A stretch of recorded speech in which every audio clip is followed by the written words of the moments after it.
Talk about the last time you had your asshole blowed out. No, hey, I'm gonna go live. You can't be saying that. He's too much. Can't say that. Please don't. Are you ready? Not after that comment. Are you live? Yeah, we're live. All right, let me know you want to start streaming. Got your hair. We're live? Yeah, we're live. Oh, I was just fixing my wig here. You look good. We're live. We're live. You did. I got Dominican hair, because, you know, what can you do? My knees hurt. We gotta hurry up and Okay, wrap are this we up. live now? Yeah, we're live. We're talking knees hurt? Yeah. Can you? Okay, My knees start. hurt. Hi. Let's do it right. Let's do it right. Recording. We're recording? Yeah.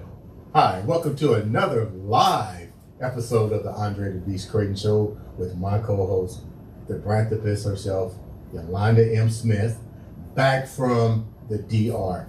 Woohoo! Yes, thank you. Glad to be here. Do I look like I got my tan going on? Yeah, you got something. Is it going on? Yeah, He said you got something going on. I don't know what it is, but you got something going on. So tell me how the trip was. You know. Oh my! This trip was absolutely amazing. Seriously, you know, I went on a retreat. Wait. First, let's clarify what's going on. The reason that we're going live right now with Yolanda is because Yolanda is a Branthopist, and I'm very proud that she has been awarded and accepted an international speaker.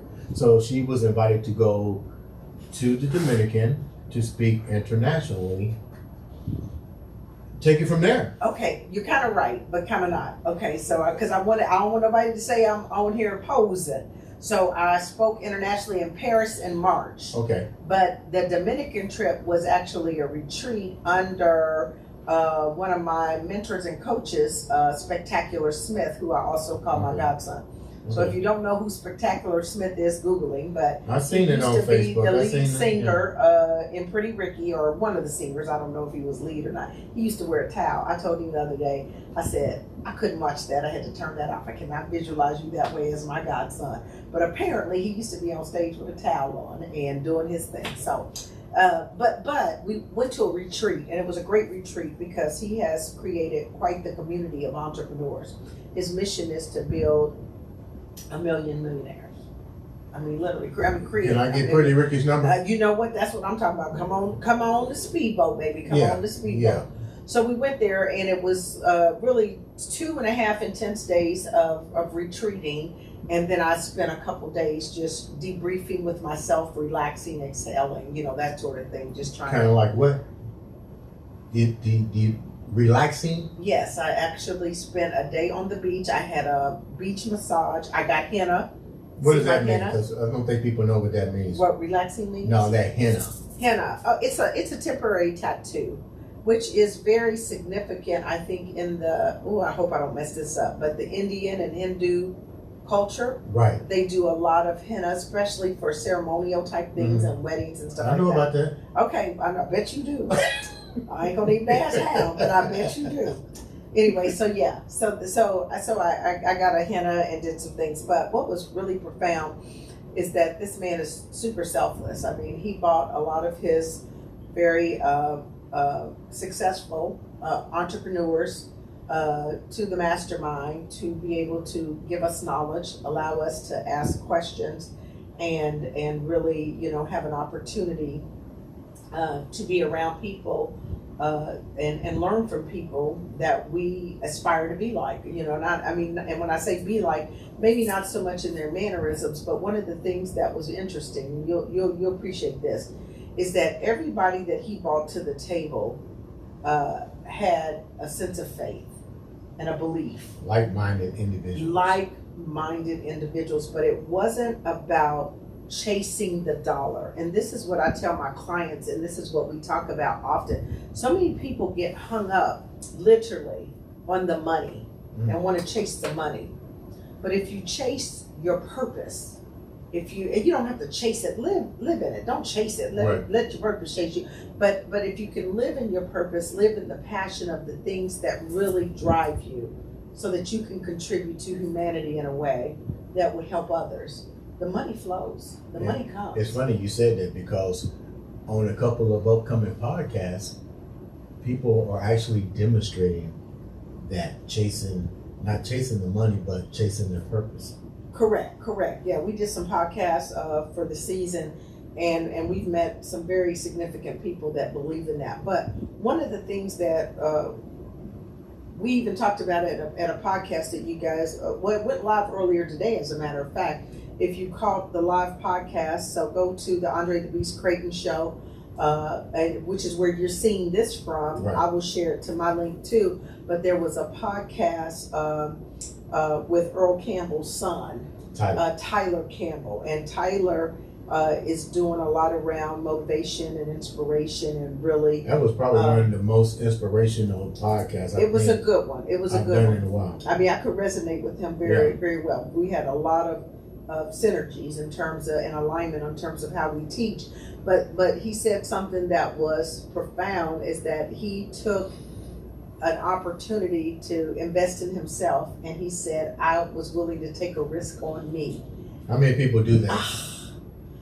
Not many, because I tell you what, even today out here and becoming more and more known for my branding work, the business strategy work that I do, because if you don't know me, Yolanda M. Smith, I am what I call myself a branthropist and a people growth leader.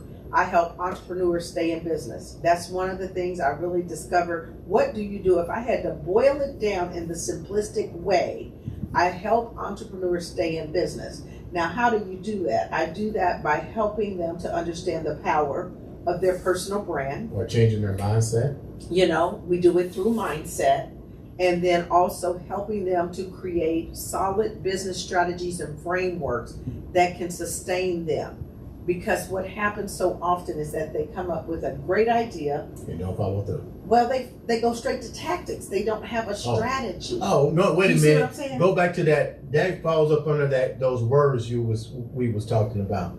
Remember? You got to remember what it was now. Remember, you was like it was some type of word that you said, but there were letters involved in it.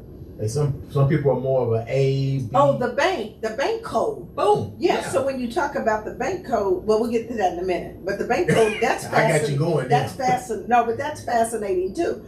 But what happens is they start out and they have great ideas. Now, unless I came from corporate, I was in corporate America for multiple decades. Okay, and what I did was business strategy development, marketing, communications. I mean, I did a lot of in terms of building relationships, customer engagement, really kind of PR work, if you will, to some degree. But the key is that when I really got out here and started coaching and started engaging with a lot of entrepreneurs, even if they had been in business for several years, were making money, they get to a point where they were stuck, didn't know where to go, didn't know. So I start asking just what to me were very logical questions, right? So tell me, you want to scale, what's your end game? What do you mean, what's my end game? Well, you can scale to infinity beyond, but you'll scale yourself to a position where you'll never be able to stop working, right? What's your end game? Or it'd be questions around really understanding if you're really wanting to scale or you're not attracting the clients that you want. What's your unique value proposition? What is your target audience? What problems are you solving? Because this is what we know. If you can solve a problem, you can make some money. So we don't have to focus on the money. We focus on solving problems for people. And that's what you do. And well, that is what I do. But it's one of those things that when I discovered that I remember having a client tell me, and I love her, and her business is very successful. As a matter of fact, based on the pandemic, she's got more clientele than she can serve. So she's got a dang on good problem. But I remember going through some questions with her, and she sat there and she looked at me and she says, I just feel weird. I said, why do you feel weird? She goes, you're asking me questions that I feel like I should know the answer to, but I can't answer it. And yet I've been successful in business, but I can't answer these questions. Simple questions. Somewhat simple, but it's like this. You don't know what you don't know, because if you don't even think to ask, right? Or you don't understand it because I come from a corporate world where it's very process system oriented. So they give you the things that you're gonna be things that you encounter every day in the business world, corporate world. They don't necessarily don't encounter translate to me. That's right. Because you have not been in that environment, Right. therefore you don't know that these are things you should even know. Does Right. that make sense? Oh yeah. I mean, and these are still smart, very smart people, and you learn some things along the way. Because I think one of the big things that Sensei Spec, that's what we call him, Sensei Spec, one of the things that he teaches is find your who. Don't focus on the how. If we worry about the how all the time, we would be constantly trying to gain new skills. Now, you just did a big how by setting the studio up. Let's be honest. That was a big how. how. You had to learn it. How? But you wanted to do that so that you could then be that conduit for other people. So Right. when they want to record their podcast or they want to videotape something, they have a studio that they can come into. So if you guys have something that you need going on and you want a beautiful studio, as you see, this is where we are right now, you can have access to this. We rent the studio out for you to be able to do your podcast, your recordings, your shows. And feel comfortable. And feel in a comfortable setting. Yeah. But you had to learn that. So now what happens though is you did go through the painstaking, and I say that with all due respect, because it was a lot, bless his heart. I couldn't do it. I'm just telling you right now, I don't even want to do it. But to learn the system and the things. Yeah. But now you will become someone else's who. They're not going to want to do it. Right. Where are they going to go? They'll pay you, the who, to do it for them so that they can sit here and do what they love doing. Because you know me, I want to sit here and talk to you. I do too. I'm not going to work the controls. I'm not wanting to understand the technology. Do you see what I'm saying? Yeah. So that's how you become the who. So it's that. So it goes back to helping them to I'm a thought partner, but really thinking about what do you want out of your business? Why are you doing this? Because see, some people go, I can make money. I'm going to tell you, I know people in home health care don't even look like they would even have an interest in it. But what they heard is there's money in home health care. So now all these people are hopping up and setting up these home health care agencies. No shade. I'm not saying that to anybody. But I would ask you, is that something you're really passionate about? Or did you do it because you knew that there's good money there? That's a good thought, because I literally have talking to individuals, especially those that come on the podcast. They really don't like what they do. They do it just because it's money. And I'm like, why did you spend that amount of energy? What if they close the door? This happened for real. This is a true story. I was the fitness director at Diamond Chrysler in Twinsburg. And they make a lot of money working on compliance. Mm-hmm. Well, they got a rude awakening. They got bought out. Nobody had a backup plan, but they all hated their jobs. But they were staying on those handcuffs because if people tell you, this is what we tell you: go to school, get an education, come out, work a job, work at a company, get you a pension, be stable. But you know they why? never said be happy, be living in your passion. I tell you, today school is so overrated. My daughter's in college, but God bless her, she's going for a specialty. But if people aren't going for specialties today, I almost believe school is designed. The schools are designed to do one thing: create labor force. There you go, bingo. They're not designed to teach entrepreneurs No. because. They're gonna train you to go in to work for somebody else. Let me use this word correctly. Colonial America. The people that had the money, the Rockefellers and the people that invented, said, we don't need to teach entrepreneurship. You are so spot on. We need to teach labors. You're so spot on. That's totally what it is. And that's the mindset that we continuously have. And then you go in, and I'm not saying there's anything wrong with working at a company. I'm not saying that. But what we're saying is, are you working within something that really excites you, ignites you? Is it a part of your passion or the skills that you're really good at, where you can at least reasonably go to work every day? We need to do a survey. Let's put a challenge out on the show right now.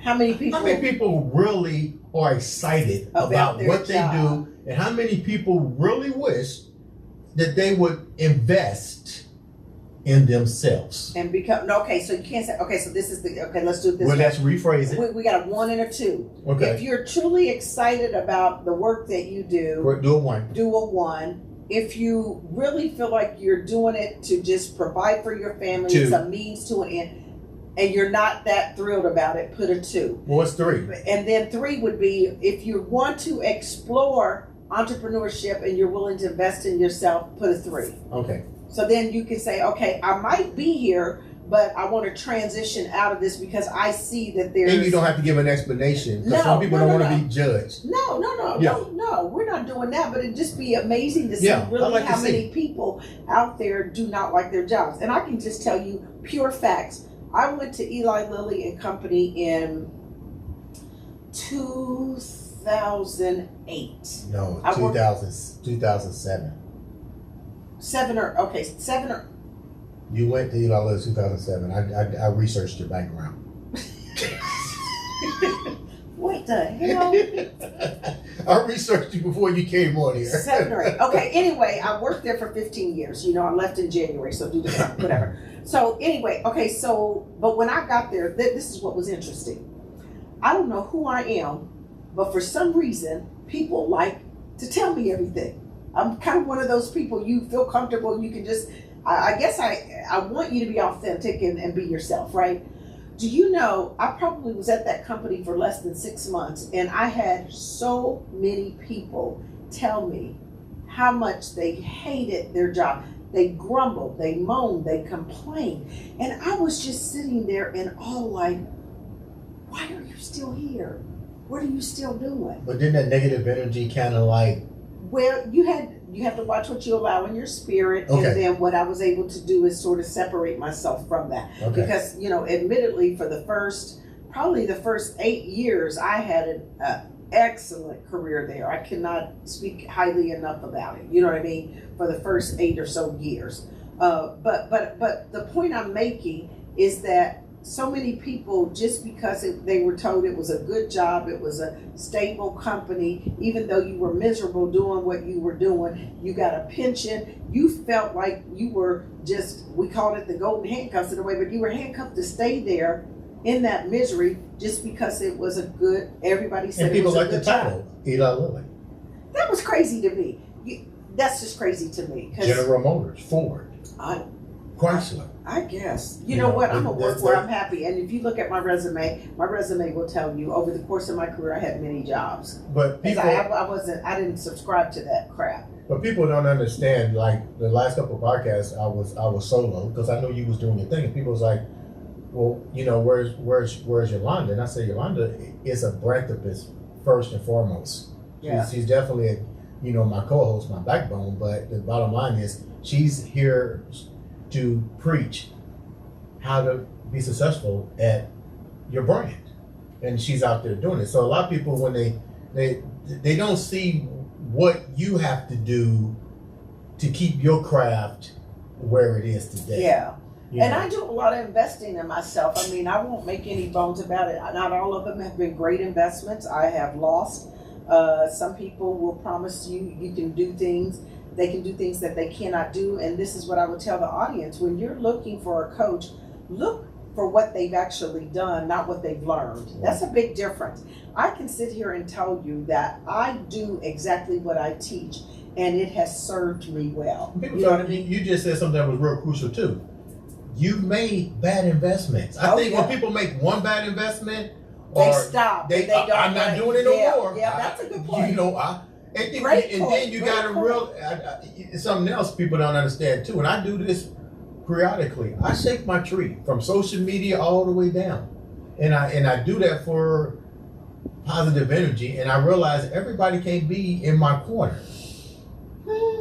That's a whole new little thing to think about. I shake it, and you have to sometimes, because what I'm learning more and more is that just because you've had friendships for years, just because you've had these relationships for years, doesn't mean they always need to stay with you at the level that they've been with you. Thank you. And the key is that if you believe, and I know you do, that you become the 5 people you hang around the most. You become those people. So if you hang around 5 millionaires, you're liable to be the 6th. If you hang around 5 mediocre people, you're liable to be the 6th. Does that mean throw everybody to the side? No. What that means, though, is that you've got to position yourself and cultivate your relationship so that you get in the room. This past week, when I was in the Dominican Republic, I was in the room with some amazing people. And one of them was billionaire Jeff Hoffman, a very, very nice man. Now, for those that don't know Jeff, you're like, okay, Jeff Hoffman, who is he? He first invented the airport kiosk. He is an engineer by trade. He invented the airport kiosk. He saw a problem. He couldn't understand why the lines had to be massive to be able to check into the airport, right? He invented the kiosk. Then he just had a problem trying to understand why the pricing of tickets and travel was so disparate, and how come you couldn't get a price that you wanted, and would airlines be willing to negotiate or whatever. He came up with Priceline.com, where you would name your price, and if you were willing to just take a risk and say, okay, it doesn't matter what airline or what hotel I get, but this is the price I want to pay, but you're guaranteed a certain level of quality, would you do it? Yeah. Super successful. And then it came upon, how do we create these bookings? Before, you would have to go through a travel agent only to book hotels and things like that. He came up with Booking.com. That's who I was sitting in the room with. And you talking about a wealth of useful knowledge. Now, heard what I said? Useful. You got it. Because a lot of people have knowledge, but is it useful knowledge? But he was amazing at how his thought process was. And the biggest takeaway I took from him was, do not allow people to tell you no. He said, if I had listened to everybody that told me, no, you shouldn't do that, no, that's not gonna work, no, that's a bad idea, he said, I would have done none of this. None of it. And another key factor is people have to be willing to listen. Ooh, that came out big too. And you know what? That even goes for me, because sometimes I'm already thinking about what to say before I hear you through, and I'll jump in. We know I got that bad. We know, okay, don't. I just admitted that vulnerability to you. Stop it. We know I'll do that. But it is. I'm learning. And that was one of the key things that came out of here too. You know, just, and even our guest earlier today talked about it. Yeah. If you can really cultivate the art of listening, yeah, you will learn so more just by listening. So it was nice in some instances. Yes, you wanted to ask your question because it was important to do that. You got an opportunity to be in the room. But to sit there and listen to these business owners, these entrepreneurs, that one guy had 21 businesses. Another guy had started his business and built his real estate empire in a very short time to over $10 million. I mean, this is in a short time, just doing some things and following what your coaches will tell you to do. So you sit there and listen, and you take this information and then you action on it. The odds are you could be pretty successful. Did they tell you, did you learn what are some of the reasons that people don't succeed? The main 4 reasons or the main 3 reasons? Because there got to be, we know one you just said, which is don't be listening to everybody says don't. Well, I think people don't succeed for, I think, various reasons. I would have to really think about that, because nothing necessarily jumped out at me. I just asked the question about, give me a time where you weren't successful. And it was something he did, which is interesting because he actually had an online store where you could come shop online, but it was before its time. And so ended up, people looked, but they didn't purchase. They were scared. They weren't comfortable with the credit card being. Look at Amazon now. I was like, holy grail, you were the Amazon before there was an Amazon. Some things happen before. Is that crazy? Yeah. But it can happen before its time. What did you learn? What did you take away from your trip to the Dominican that you go, this is mind blowing? 2 things that you took away from that your trip there, the meeting. From what you already know. I think one of the biggest things I took away, and I'm a big proponent of mindset, but I think what I really did take away is that I can do whatever it is I really want to do. I came back with a belief that I will be extremely successful in doing that fear left. Any fear or doubt I had about it, because we're human and we will have anxiety or some fears about if we will succeed or not, or what will people think about you or whatever. But I left there with a compelling belief. As long as I believe it, as long as in my heart I believe it, as long as I have faith and I can put my trust in God and surround myself with the right people, I'll be okay. That was huge for me. You know what? I noticed you was over at Dominican. I didn't get a shout out or nothing. To where? Social media. Hey, Dre, what's up? You know, I'm like, dang, you rolling like that? You know, I didn't shout out nobody. I know. I'm like, dang, I'm your partner in crime. What's up, Dre? I'll get you when you get back. Oh my God, that is so bad. Okay, I'm gonna do better. Yeah. Because you know what, I really could have did some things for the show over there. I thought about that after the fact. I said, you know what, we could have went live on. I could have been on Zoom, right? And we could have did a live show from over there. I don't want to talk about it. But this is just the beginning, baby. We got there's many more travels to come. But you know what? But again, it's sort of putting yourself in the, and to think outside the box. Think big. Think big, be big. Yeah, think big. You know, and so we work off of the be, do, have principle, right? If you know that there is someone that has already gotten to where you want to go, pay attention to these people, study them. Learn them. That was another key lesson. You know what was so funny? The show we just did. What did your boy tell you? Ooh, that I got to go out now and be the advocate. No, Tyler. What did he tell you? He said, "Oh, I already researched you." Oh, I know. Yeah, he was on his A game, and I was like, "Wow, that was an impactful show." Well, put it this way: if I'm going on anybody's show, I would do my research, because you know what, you just can't be associated with any and everything. Right. You have to, and that was another. Okay, that was another key learning too. You want to make sure that whoever you are engaging with, because I'm going to build this community. Let me just tell you what I'm doing. I'm building my community. I have people that I've supported, have followed me, have whatever, but I'm going to build a more formalized community. It's going to be called Brand Builders Academy. I'm excited. You just heard it here. That's my first announcement of this. Brand Builders Academy. How much is it costing me to invest right now? It's going to cost you $15,000 Okay. for the year. That's not a great value investment for what you'll get. Okay. But with Brand Builders Academy, we want to give people a safe space where they can really vet through ideas, where they can have an opportunity to learn from not only me, but the people that I surround myself around.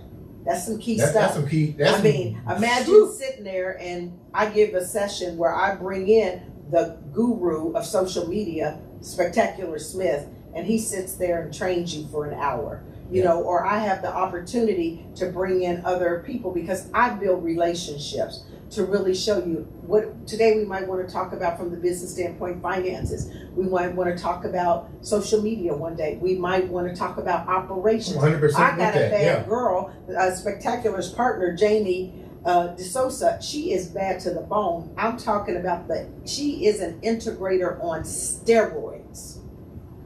And see, we just talked about that with a show after the Tyler show, where we have to understand future generational wealth. And generational wealth isn't how many coins is in your pocket, but how many coins you move while on the clock. Okay. And then how do you set it up? So generational wealth could be passing on knowledge. We just saw Look at that. Yeah, Passing on that knowledge. I mean, Tyler said it best. His dad was a communications major. His dad had that gift of speech. Now, he was a famous football player, so he didn't utilize that. But the fact that he saw that gift in his dad, and his dad passed that gift on to him, he's now using that as a best-selling author and running on the radio show and speaking. Speaking. And so you can take these gifts and pass some of your gifts and your talents even and pour into your children. Which part of generational wealth? Yeah, it's one thing to leave the legacy of money. But how about leaving the legacy of you, of you as an individual? But not only that, embedding in them those ownable assets. Ooh, ownable assets. Those are the things that will be inside you that you can use to define yourself, that nobody can take away from you. Because at the end of the day, they can take a title away. You are not your job title. So how do you then align to the things that truly define who you are. What's your superpower? What's your expertise? I was thinking about the D.L. Hughley joke where he said the guys go to work and they get fired, and they tell DL said they tell him, oh well, you're fired too. He goes, oh, I'll be back in a minute. He go gets a gun. You have to. I think people don't understand it until these things actually happen to them and don't really understand. You have to find your greater purpose. We all have a purpose here. It's big. God pours into us our gifts and our talents. We're speaking universal spirit right now. The last few minutes. It is what it is. That's what that thing is on your hand. See, I didn't want to go there with you with it, but that's what it is. Yeah, I know about that. Yes. Yeah. Yes. But again, and the other piece of it is what type of energy do you surround yourself with and that you allow into your space? That's critical as well. So it's all these things, and I don't want to just belabor it here and make this all about the branding and the things like that. But these are things that if people really hone in on and focus in on, you will find that your life will be so much more enriched. You will be doing things that are so purposeful and intentional that I'm living my best life right now. I'm telling you, I know. That's why we had to have this on here and say, okay, we're giving you a few minutes. Before it's just been crazy. I've been traveling like crazy. I've been speaking on platforms. But you came back and what did I do? You went to the Jay Jessica concert. That's what I'm talking about. Control. How was it? OMG. I'm telling you, that concert was off the chain. Where was your seat? Where you sit? Well, you already know I don't play. Yeah. Okay. Okay. So I was in section. It wasn't my best seat ever. Geez. Let me put that way. I was in section CC, which was a little off to the left. Okay. Were you guys at the Palladium? But it was at Ruoff. Oh, okay. Yeah, the former Verizon. The Music Center? Yeah, the Music Center. But I was in row R, so it was not a bad seat. That's a pretty good. That's a pretty good seat. Yeah, it wasn't a bad seat, and she saw you. Ludacris was he performed. Luda came out and did his thing, boy. I like me some Ludacris. I mean, he did his thing and move. Get out the way. and then Janet came out and I think she did a remarkable job. I think that people, the expectations of some people just amazes me. Oh my God, she's taking too many breaks, or she's doing this or she's doing that. The woman's 57, 58 years. I don't know how old she is, but somewhere around there. She was still getting the moves still can in. do the moves and perform. I mean, she put on a great show. I mean, and it kind of got a little soft in the middle, but baby, when she came back out on that next half of it, I'm telling you, she knocked it out of the park on that ending. She did Rhythm Nation. She came out hard. Girlfriend got it going on. I ain't mad at her. Okay, hats off to JJ. She did it. She did the damn thing. Yes. Well, with all and that place was packed. What do you mean packed? It was. What was about the age group? What was about the age group, roughly? Whew. I think it was all over the board. All over the board? I seen old people. I seen younger. It was all over the board. Okay. I mean, because she's pretty timeless. Now, you know what's interesting? I asked Maddie if she wanted to go. Nah, I don't want to. She wasn't interested. But I know that my cousin, she took her son, and he's, 15, 16? Really? And he went. He admitted he didn't know a lot of the songs. Where did Maddie's ticket go to? Who snatched her ticket? I was just curious if she wanted to go when I bought her ticket. I took my girlfriend, Janice. Janice said, shout out to JJ. Janice. Let me repeat the question because I think... Because she's getting ready to have a birthday. Okay. Her birthday's on the 9th. Is that why she went? Yeah, I took Janice for a birthday. Okay, that's why she went, because it was a birthday? Yes. Okay. She flew in for it. She's here right now. Oh, she's probably mad because I've been podcasting since noon, and here it is. What time? 5 something? Yeah. Okay. Yeah. With that said, we're gonna cap off. Glad you're back. I'm really glad you're back. Excited to be back. Yeah.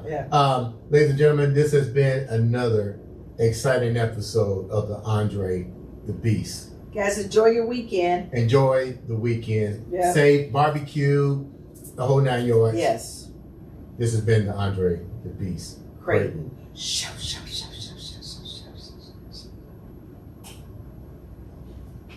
Did we get it?